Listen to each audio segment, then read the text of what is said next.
আসসালামু আলাইকুম, সবাই কেমন আছে? আল্লাহ তো সবাই ভালোই আছে। তো আমরা শুক্রবার গেছিলাম ফেনীতে কিছু পাখি নেওয়ার জন্য আর কি। তো আমার ছোটো ভাই গেছে আমার সাথে। আমি 2 জোড়া নিছি, ও বলে 1 জোড়া নেবে। তো আমি এদিকে দেখাচ্ছি আর কি ওইখানে ভালো পাখি আছে, ওই জোড়াটা নে। সে বলতেছে কোন জোড়া ভাই? আমি বলতেছে ওই জোড়াটা নেই, ওই জোড়াটা আমার তো ভালো লাগছে আর কি।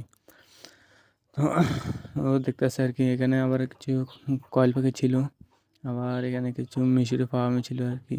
এগুলো বয়স 3 থেকে 4 মাস এরকমই হবে বোধহয়।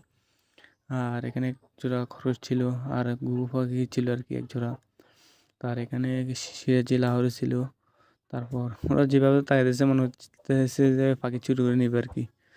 তা আমি দেখতেছি কোন জোড়া পাখি নিবি, বলতেছে যে ওই জোড়াটা ভালো লাগছে। আমি ঠিক আছে নে, ওটাও খারাপ না। তো ওগুলো দেখা দেখি করতেছে আর কি।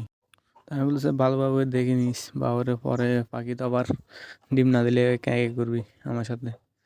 তো এখানে একটা পাখি হয়েছিল, ওটা এমন চাপ দিচ্ছে যে প্যাডে যা ডিম আসলো ওই ডিমটাই ভেঙে ফেলছে আর কি। পাখিটা যায় যায় অবস্থা।